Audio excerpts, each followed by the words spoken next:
Outgrowing porn is the most important decision that you will ever make. Everything after you master that will become infinitely more easy, and life will become infinitely more fruitful, joyful, peaceful, loving, and abundant. Your life force is your bank account. And I mean that like quite literally. We are under attack. Like, these porn companies don't care about my plans, my dreams, my goals, my age, my relationship status, my religion, my nervous system, nothing. And they don't care about yours or any of the listeners. Like, they just see us as a means to an end, and that means to an end is profit. And so I remind guys and I help them to see that just like social media, if you're scrolling and it's free, they're serving you an ad. So you're the product because they want you to click to buy something. And that's how porn works too. And so it's not your fault that you've been a victim of the system, but it is your responsibility as a man because it is your life. Hello, ladies and gentlemen. Welcome back to the Unhooked podcast. Today on Unhooked, I'm joined by Tyson Adams. Tyson is a trauma-informed IFS men's coach, a somatic bodyworker, and a psychedelic facilitator. After spending 20 years addicted to porn, Tyson outgrew it a decade ago and now devotes his life to helping men master their life force energy. He co-facilitates men's leadership intensives, works with couples on intimacy challenges, and brings a grounded, embodied approach to recovery that blends deep psychological work with practical, real-world tools. In this conversation, expect to learn how outgrowing porn transforms not just your sex life, but your full life force energy, the role of somatic practices in releasing the porn imprint from your nervous system, how to approach semen retention in a way that's empowering, sustainable, and connected to your values, and much more. And if you're listening to this episode because you're ready to break free from compulsive porn use yourself, I want to invite you to check out my coaching program, Unhooked Academy. It's where I help men get lasting freedom from porn without shame while building lives of integrity, discipline, and purpose. You can learn more at unhookedacademy.com. I also have a few spots that have just opened up for my one-on-one coaching, but spots are limited. So if you're interested in more direct support, please reach out to me online. You can go to jeremylipkowitz.com/intro. And now, without further ado, please enjoy my conversation with Tyson Adams. All right, ladies and gentlemen, welcome back to another episode of the Unhooked podcast. Joined today by my new friend and brother. We have a lot in common, Tyson Adams. Tyson, welcome to the show. Thank you, Jeremy. Excited to be here. Yeah, I'm excited to dive into a lot of things with you today. There's a lot of topics that you explore in your work that many of the people I work with and the people that message in are kind of perennially interested in some of these topics around semen retention and love making and all the kind of the good juicy stuff. But I figured it'd be good to start off with just a little introduction for you. So could you just tell us a little bit about who you are and what you do? Yeah. So I am trained as an IFS therapist, but I am a coach, and I work primarily with men in porn and sex addiction, and then also with couples with intimacy challenges and issues. I also run 3 different men's groups that I co-facilitate, and I do psychedelic facilitation. I'm a body worker, and yeah, I'm stepping into a stepfather role here soon, and love the journey of becoming a father, and also anticipate having my own child at some point as well. So yeah, that's where I'm at right now. Beautiful. One of the things that you've said is that the way that a man treats his penis is how he treats everyone and everything in the world. I figure we just kind of jump straight into the deep end. What do you mean by that? Yeah, that's a big one. So that particular idea is what I would call a mythopoetic map. So it's not necessarily a capital T truth, but it is an orienting map that can help men. And if you embrace it, one, it does require a bit of confrontation within the psyche, because often men are not treating their penis kindly. And so the idea is that it's not wrong or bad or immoral or anything sinful. It's not an esoteric or a religious idea to use your body, primarily your penis, to feel better, when you're needing to have some sort of soothing. If you look back at religion over the course of thousands of years, masturbation, sex before marriage, these were very sinful and they would land you in hell. So we're moving out of the moralizing it, and we're just moving into more of the psychological, the practical, right? So if I'm angry, I'm sad, I'm sick, I'm bored, I'm avoidant, there's something that I need to do and I don't want to do it, and I'm just using my penis to feel better, what I noticed first in myself, as a parts work trained therapist, and also as a person that has worked with men around this topic, what I notice is if this is where we go to feel better, then that shows up in the projection of how we treat other people too. So if we're using ourselves to feel better, then we often can't see the projected aspect of the psyche that also uses other people to feel better. And that could be women, that could be your partner, that could be the way you do business, that could also be how you treat nature, taking more out of the sea, cutting down more of the trees than is necessary and or that is sustainable. And so when we begin to say I'm sorry to one's own penis, like, hey, I'm sorry for not tuning in to check in and pushing you hard and like, all the time when I was little, just like pushing it so far that I would have bruises and, just like taking it to the point where my body was basically like really like not okay. And then how that way of treating oneself then ends up being reflected in the world. And then how we treat the world then gets reflected back to us, right? And so a lot of people that have a lot of victim mentality, it's like, well, yeah, if you're victimizing your body and then you're treating other people in that same frequency and then you get that energy back, it's like this sort of vicious cycle that is tricky to get out of. But as we tune to our penis in a loving and kind manner, we apologize to it, for example, we take a pee, we look down and we treat it with kindness and care. We don't shame it. We don't say negative things to it. We don't hire people, to shame our body or watch cock shaming type of pornography. Like if we begin to love our own body, then we start to actually see that reflected in our external world too. Mm. I love that idea. Just healing the relationship you have with yourself and all parts of yourself, your Yeah. body, your penis, your psyche, developing a loving relationship with yourself rather than a self-critical or judgmental one or an abusive one. Yeah, exactly. It's a call towards moving out of self-abuse, and not to say again that that's your fault. If you're out there and you are in that pattern, it's not your fault, but it is your responsibility because it's your body, and you have to teach yourself how to treat your body kindly and nicely. Yeah. I want to explore your history because and one of the things that I think makes you good at what you do is you have experience with this yourself. And I always love to hear, the lived experience you have as someone who was addicted to porn and some of these other things. So can you take us back to those early days? Where did your addiction to porn begin? Yep. I was 9, exploring a field with a couple friends, and we came across a board in the ground. We opened it, and there was a treasure trove of Playboys buried in the ground.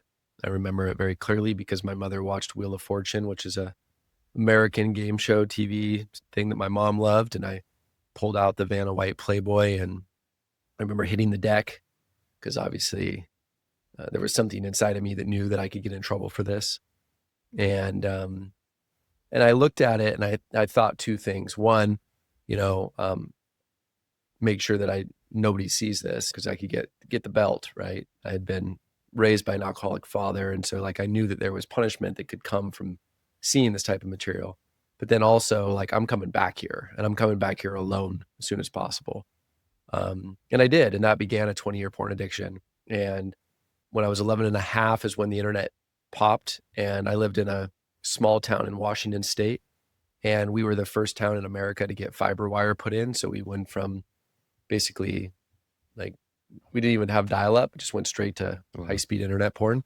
Yeah. And there was a program called Kazaa, which was kind of like Napster or LimeWire file sharing. And that was a lottery of porn back then. There was no thumbnails. You just type in big boobs and you click go, and then you just click download, and then it would take 20 minutes to download, and then boom, you'd have some sort of pornography. And as I went through my trauma training, I realized, like, oh, wow, this is not what the actual description was, meaning people would put all kinds of weird types of genres and things that were inappropriate for me to see as a young boy in there, things that were violent, things that included animals, things that like were just way inappropriate.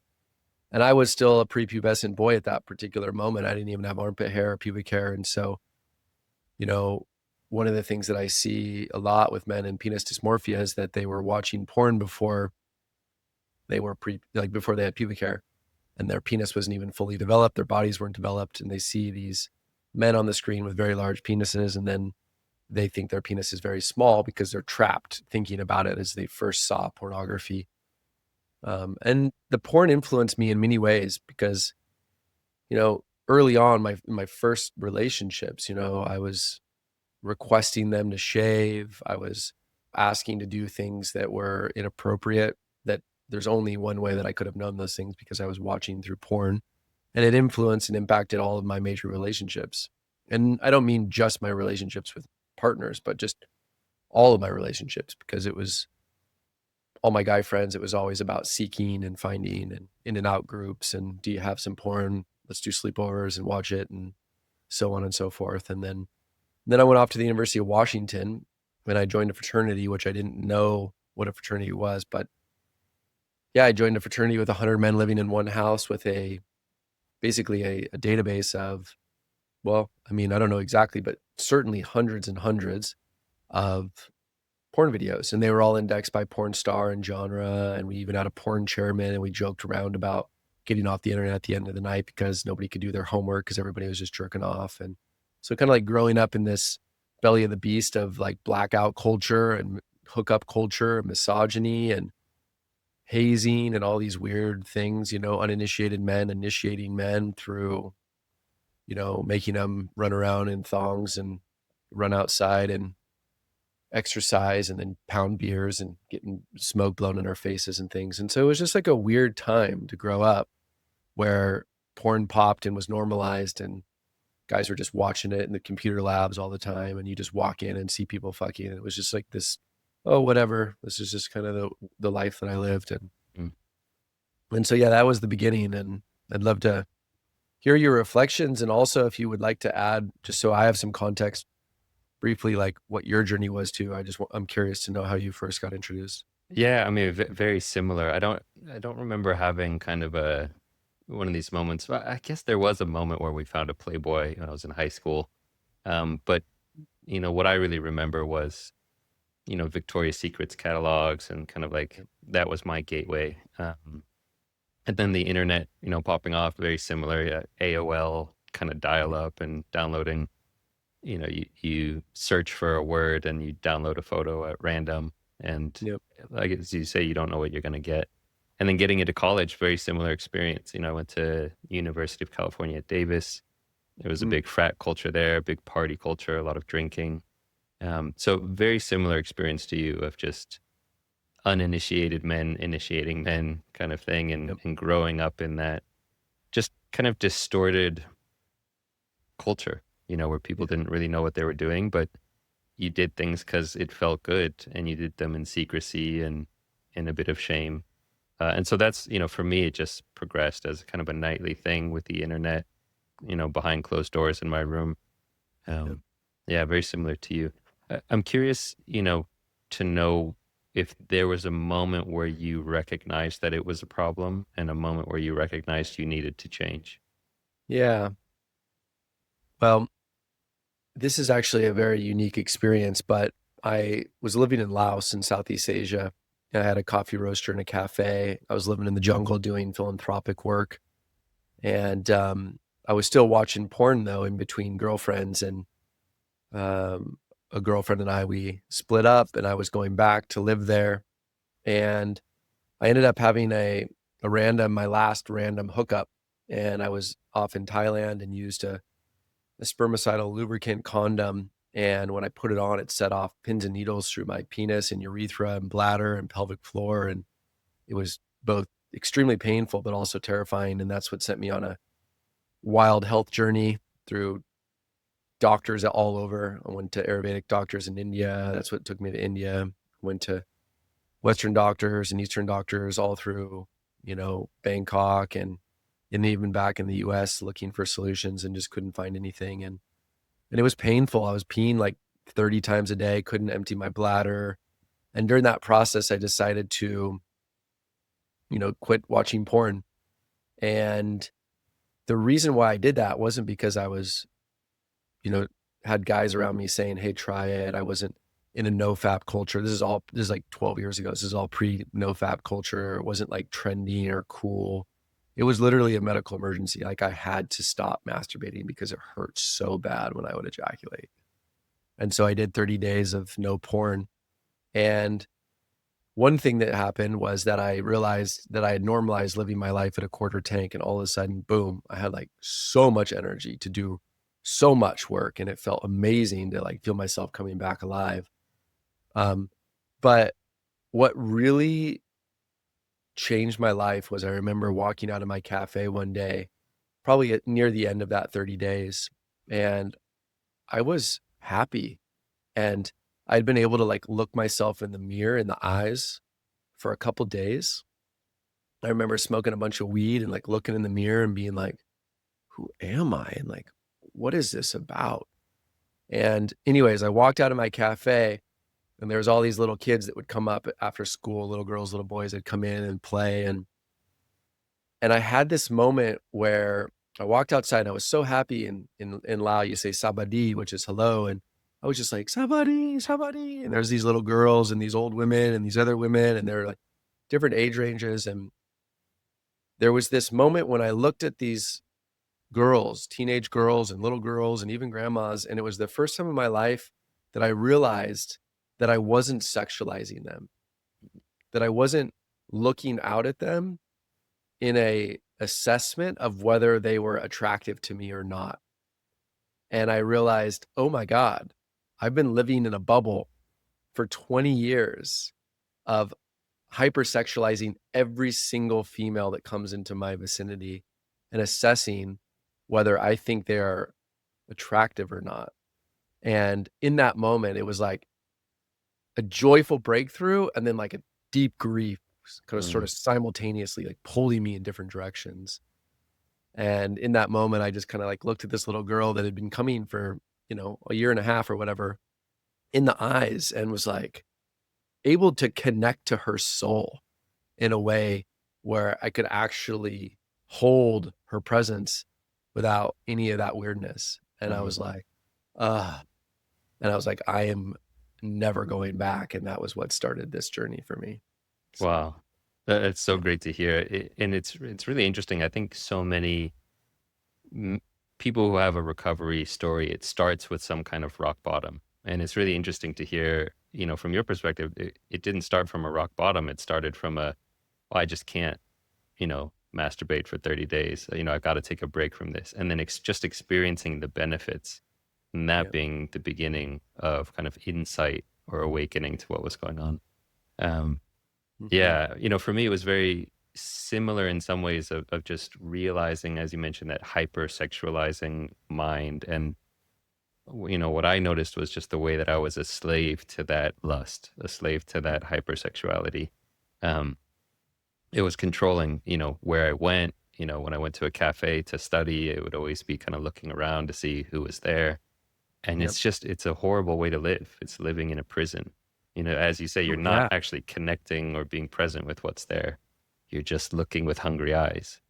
And what happens if you're out there listening is that the people that are in your vicinity begin to feel safer because you're not sexualizing them, and you end up having a lot more real and beautiful conversations. I remember the little girls and the grandmas and the birds and the dogs, like people and things just started coming to me with a greatness of ease because I wasn't in that hypersexualized state where I was just like agitated all the time and like low of energy and just, head on a spindle kind of thing, like what you were just sharing, right? Yeah, yeah, and you're more at ease too because you're not in this kind of constricted, hungry, I need that. It's, that felt experience of being at peace inside is, for me, that's the greatest gift is that inner peace.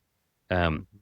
was it challenging for you? Like were there moments of was it just an easy, okay, I'm done with this, and there wasn't that much challenge, or were there moments of sliding back and being on some Mhm. slippery slopes and relapse?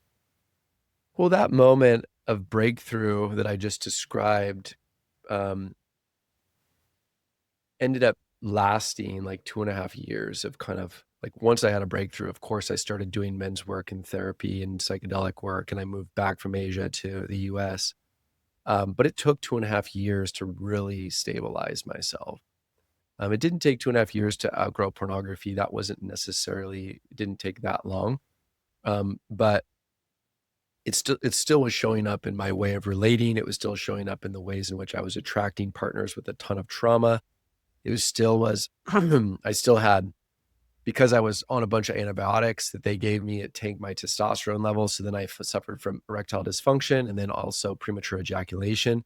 And so even though the porn kind of went away, I still had all these other things that I had to work through. So it was a 2.5 year journey to get to a place of stability where I was like able to have a securely functioning relationship, to a Mm, degree. So yeah. yeah. If someone's listening to this and they're just starting out on their porn recovery journey, what advice would you give in terms of actually going on a healing journey and recovering? What do you Yeah. recommend? Because I know a lot of people come to you for support with this. So is there kind of a protocol or a method that you implement for guys who are just starting?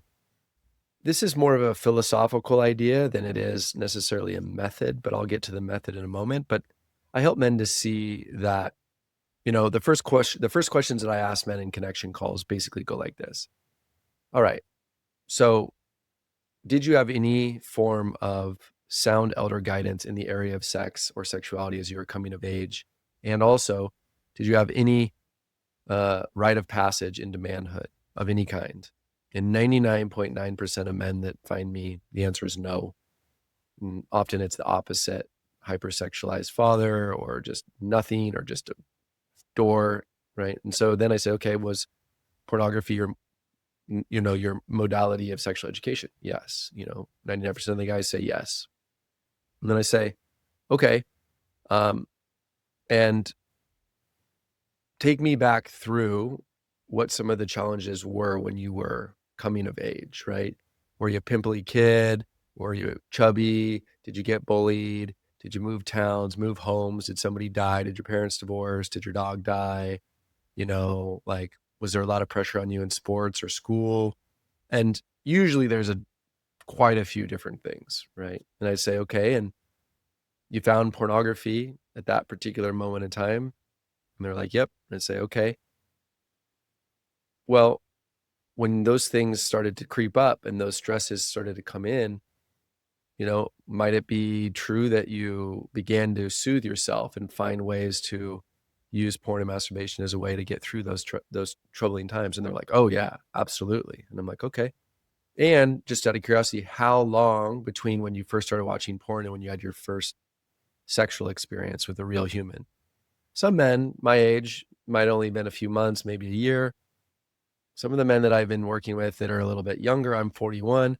Some of the men that are 35 or less, I've worked with guys that saw porn and didn't have a partner for 10 years.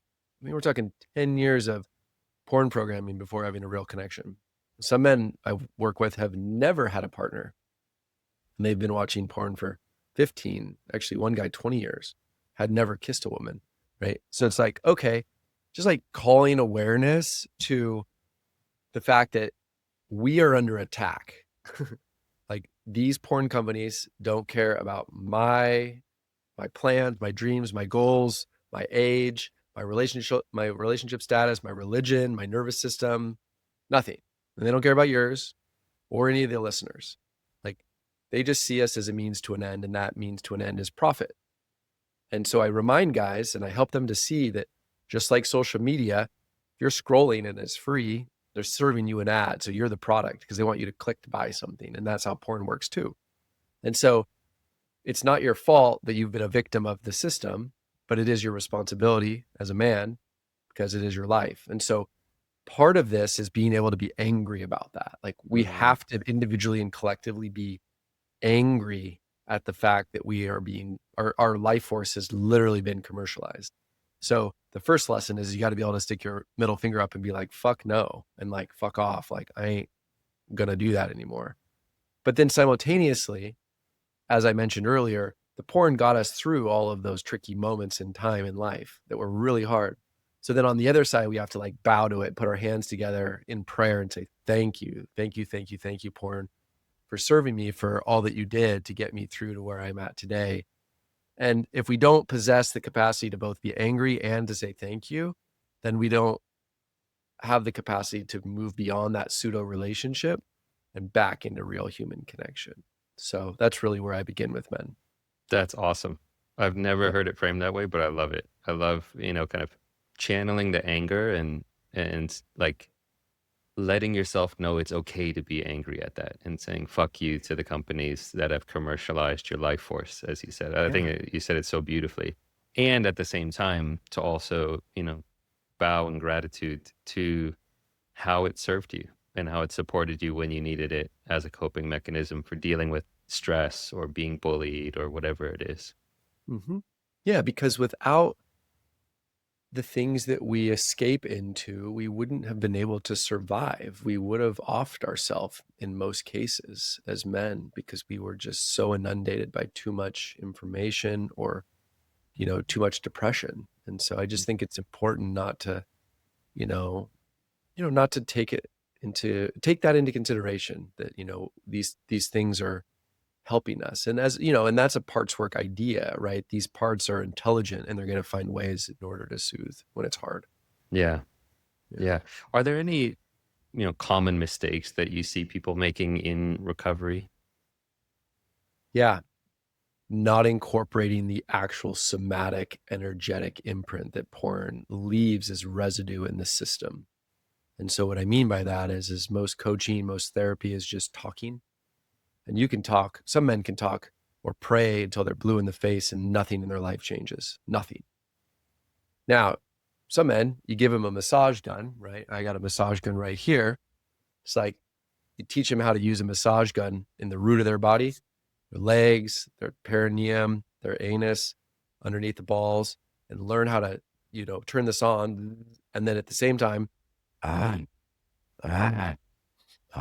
learning how to breathe and move that energy up and out. Because the porn is still going to be the memories of the porn are still going to be in the mind, like what you watched. But as you masturbate in secrecy, silence, the same, like all, in a sympathetic nervous system, your body's just holding all that tension. So as you sit on, foam rollers, I got a bunch of foam rollers here on the ground or on these sort of, balls, these balls that you sit on the root, and you start to use the massage guns, you learn how to purge the actual energy out of your nervous system. And so it's a much faster and much easier process to outgrow pornography if you learn how to move the energy, the rage, the grief, the sadness, whatever is there locked in the root needs to be moved in order for it to be as effective and as direct as possible.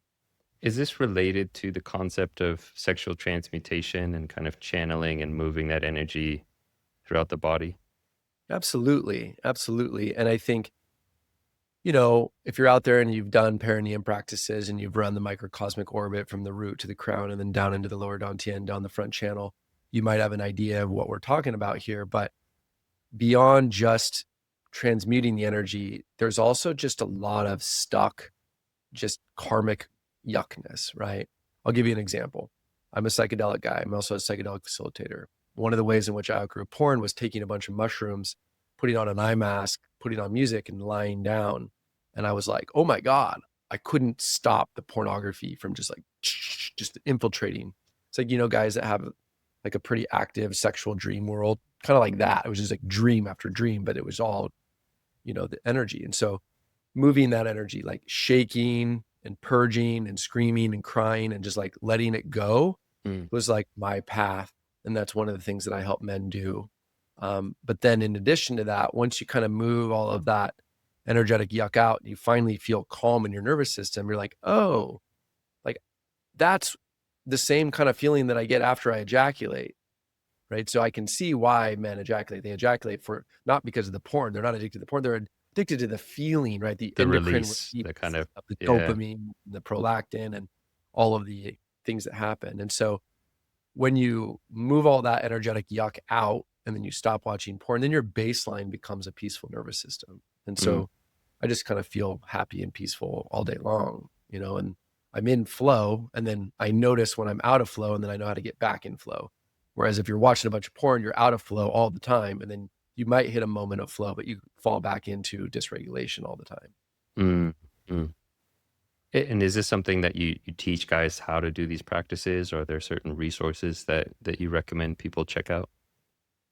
Yeah, I can give it to you for the show notes. It's called Perineum Power, Clearing the Porn Energetics Out of Your Body. It's a massage gun training, like 45 minutes, where I just like let people see the energetic way to purge energy. It's like Mm. trauma release exercises, but with a massage gun.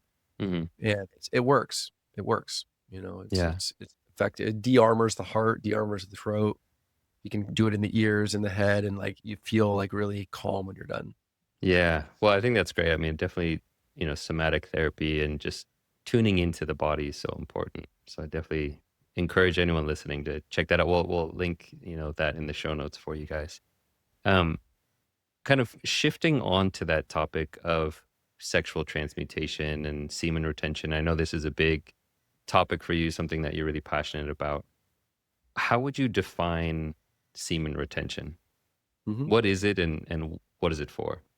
Yeah, a lot of guys hear that word and they immediately go no fap, right? And so if you're out there and you know what no fap is, it's a community of men that have sort of abstained from porn and masturbation. And where I think it goes wrong is like in the name, no fap. Fap is the sound of masturbating. No is don't masturbate. It's implied not to. I'm not about that. That's not the way I define it at all. So semen retention, in my definition, is it is not about never ejaculating again. It's just about elongating the space between each ejaculation so that your nervous system can more easily recover back to baseline. And then in addition to that, it's also about how you masturbate, and uh, when you masturbate, and also with whom you ejaculate with, right? So how you do it, why you're doing it, and with whom you're doing it with.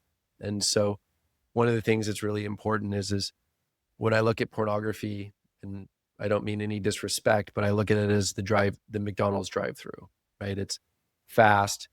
You go through, oh, keyword search, that's what I want. Okay, I want a Big Mac with fries, and you get there, they give it to you. You just stuff it in your mouth, and you get out and you throw the wrappers away, and you just carry on through life. Okay, so that's one way of doing it. Okay, so what is a different way of ejaculating? So a different way of masturbating and ejaculating would be to schedule it mindfully into your calendar. So for me, I did 2 years and 9 months of celibacy, like full monkhood, no personal development, no, like it was sobriety and celibacy. And I did that. I did the sobriety for a year, but I did the celibacy for 2 years and 9 months. And so during that time, I developed what's called a mindful masturbation practice. And so I would masturbate once a month only on the full moon cycle. And so when it would be the full moon, it would be scheduled in my calendar. And that would be the one day that I would go about doing it. And then the whole day, it was like Sabbath. I would go to the ocean, jump in, do yoga, slackline. I would go to do a float tank. I might microdose a little, journal, no work, no phone calls, no outside. Come home. The weather was bad. I would just do it here in my own home, set the mood, the candles, the lights, the music, massage.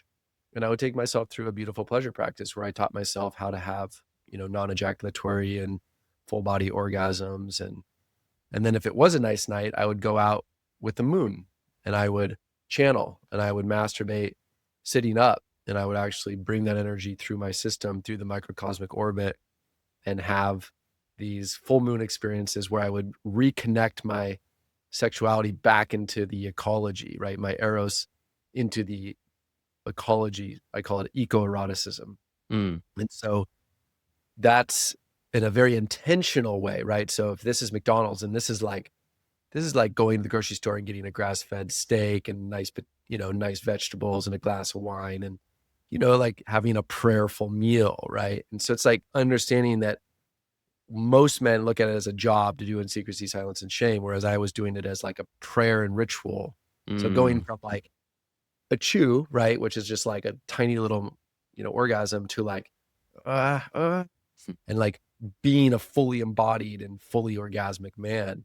And then as you earn that right to your own pleasure by not outsourcing it to the external world or porn or another human, and then you can cultivate that in yourself. And then you show up as a lover that way, right? So as you cultivate your own mindful masturbation practice, then you legitimately, and semen retention practice, then you bring those practices into your relationship, right? So I'm in a relationship now who I'm getting engaged with soon. And like we will make love for, 4 or 5 days, like multiple times daily, because I'm not releasing, and then if I choose to release, it's by choice, right? That's full ejaculatory control and choice. Mm. So moving out of prematurely ejaculating when your body just does the thing and moving into, no, sex is prayer. The love is what is arousing, not the thing that you're doing. Instead of you're thinking your way to orgasm, you're now feeling your way to orgasm. And that Yeah. could be orgasm or ejaculation, either or. So, Yeah. yeah. There's so much there. And I think, it's for two guys like you and me who are like, are you from California or just living in California? I forget where you're I've from. been here for 10 years, but I'm from Okay. Washington State. Okay. Yeah. But from kind of the West Coast, Pacific Yeah. Northwest. Yeah.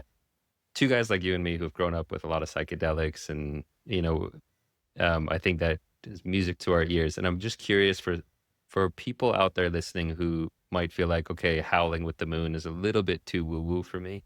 Are there Sure. kind of like entry steps into how they can start to gain some of the benefits and the clarity of semen retention without necessarily having to go, as far as you have in this Yeah. journey? You know, I teach another mythopoetic map, and the map is simple. If it were the last time you're going to masturbate and you knew you were going to die tomorrow, how would you do it differently than how you're doing it right now? Mm. And just sit with that. And every time you choose to masturbate, just write it down and just journal for a little bit or reflect on it. Because I'm not here to say that that is the path for you. In fact, like, don't fucking copy me. Find your own path and go discover that. But what I will say is take your masturbation experience out of a digital device underneath the covers and the pillows and leave your phone behind or leave it in the car and go get lost out in the forest, the desert, the jungle, wherever you're at, and go find a nice place and take off all your clothes and just learn how to be like a normal human being in this world that has no shame to be outside and connect to yourself. It doesn't mean you have to masturbate, but just go like hang out and like just understand that just the sun on your naked body is pleasurable. Start there. That's just a simple place. Yeah, I Uh, like that, that just encouraging people to find their own, like saying, okay, you don't have to follow the exact same path I did, but find some way to reclaim your sexual energy, reclaim your masculinity, whatever that means to you, be a human on the planet and feel nature around you and be a part of nature again, as opposed to, a McDonald's Happy Meal plugged into sure. the digital system. Exactly. And then, more simply speaking, if we're not even going to go into there, just schedule it in Mm. every 3 days. If you're doing it every day, try for every 3 days. If you're doing it every 3 days, try for a week. If you're doing it every week, just put it in the calendar. And if it's not there, don't do it. That's a Hmm. simple way to do semen retention. And they have apps that track it and things. So Yeah. For a guy who's listening that has maybe gone on a journey of recovering from porn addiction. He's given up porn, but masturbation is something that he still uses in a compulsive kind of way, like every night, same time, just kind of end of the day. And he's realizing it's just this compulsive thing he does. It's not kind of an authentic, sexual outlet. Um, do you have any advice for how to break that cycle? Single man or partnered man? Let's say both. I mean, what are the differences? Well, for a single man, being tethered to your why is critical. If you're not tethered to your why, which is calling in a partner for real relationship, Mm. then it makes it very difficult to Mm. not masturbate, no matter if you're using porn or not. Hmm. Uh, and then, for a man who is in a relationship, I'll just say that every time you're doing that, you're sabotaging your capacity to show up in that relationship fully, whether that's to your partner or Hmm. whether that's to your family. And so that's a really important piece. But I'll also just, on a more logical front for both men, in our seminal fluid, there's proteins, vitamins, minerals, sugars, and amino acids, and there's quite a lot. And when that goes out too quickly, it pulls from the entire endocrine system and the hypothalamus. And what I've noticed is that every man who masturbates too much, whether it's porn or not porn, they get low after they masturbate, and then they have a secondary addiction, something else that they do to get themselves back up, whether it's Adderall, sugar, caffeine, alcohol, nicotine, cannabis, whatever, gambling, crypto. Like there are these, we get low with dopamine, so then we use other things to get our dopamine back up. And so logically speaking, it makes common sense and rational scientific sense to practice semen retention and to be mindful with it. Yeah, beautiful. I guess, a big impact of semen retention is on, the man who's in a relationship and how it helps him show up in that relationship. I'm curious, how has all of this work that you've done, recovering from porn addiction, getting into semen retention, all of these things, how has it shifted the way that you relate to your romantic partner? Yeah. So now sex is not a thing that I do, it's a place that we go. Mm. And so when we're making love, there's nothing happening in the mind. There might be a fleeting thought. Sure. You note it, you let it go. But I'm not thinking my way in or out of the orgasm. I am third eye into my cock, experiencing it and tracking my own arousal states. And there's absolutely no need for kink or power play or performance or anything, because it's just two beautiful Mm. beings actually communing, right? She got me this for my birthday. It's a North Star necklace. And she's like, I just hear you talking about the North Star in all the podcasts that you do. And I'm like, yeah. And I go, do you know what the North Star is? And she's like, yeah, it's like, and I'm like, no, babe, do you know what the North Star is? And she's like, oh, I guess not. And I said, it's where the love is what is arousing. Like Mm.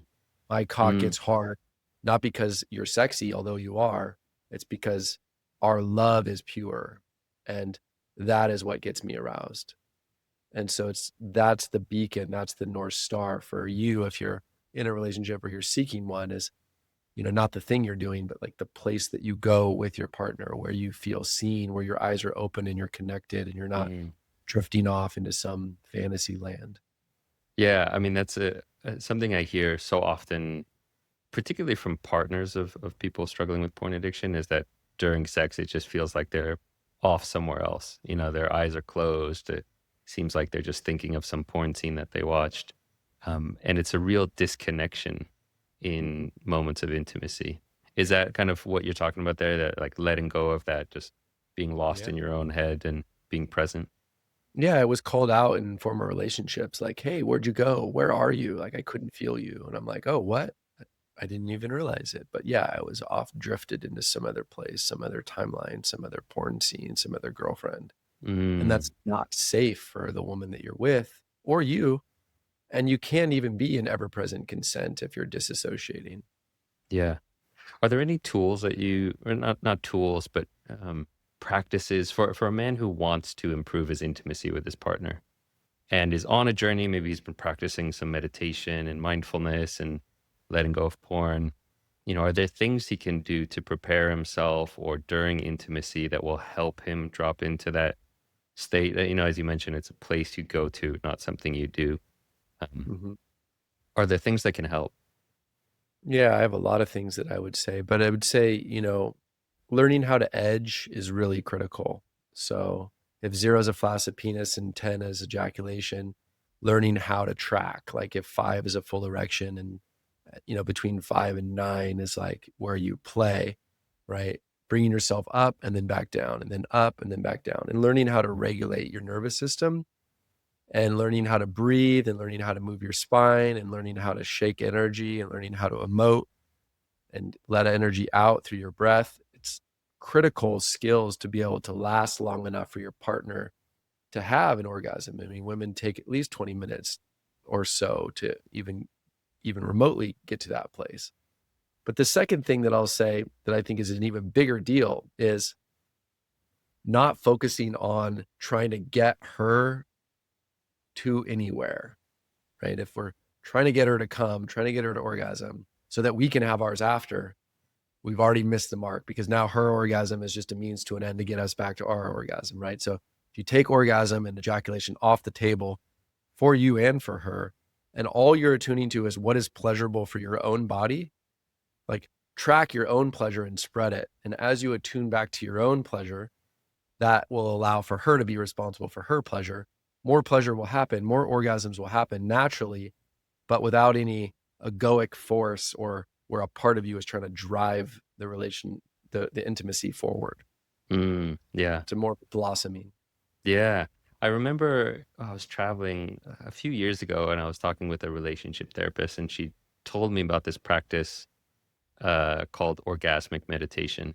And it was Mhm. like this practice of, for 15 minutes, you know, you are going to, use your hands to kind of pleasure your partner and experience your partner without any expectations, without trying to get them to orgasm or trying to make anything happen, but just, real practice of being present with exploring the other person's body. And it was so, it was kind of so interesting, just letting go of the expectation or striving to make something happen. Yeah. And when you do that, so much can, as you say, can blossom out of that. Mhm. Yeah. Yeah. Yeah. It's a great practice. If you could give your younger self, just starting on this journey, one piece of advice, what would it be? Outgrowing porn is the most important decision that you will ever make. Everything after you master that will become infinitely more easy, and life will become infinitely more fruitful, joyful, peaceful, loving, and abundant. Your life force is your bank account. And I mean that like quite literally. It is your energy. And if you want to be entrepreneurial, if you want to have friendship, if you want to get in shape, if you want to eat well, then you need to have life force in your bank account. And your life force is your chi. It's your spiritual um it's your ability to spiritually evolve as well, right? Hmm. So it's everything. So treat it as sacred because it is. I think that's such an important message. And I love the way you frame it. Just, and it's, kind of brings to mind what you brought up earlier in the conversation, but just these, porn companies, they don't care about your happiness. They don't care about your relationships. They don't care about your health or wellness. All they care about is their profit. And they Mhm. have, commodified and turned your life force into a product that they're selling without you realizing it.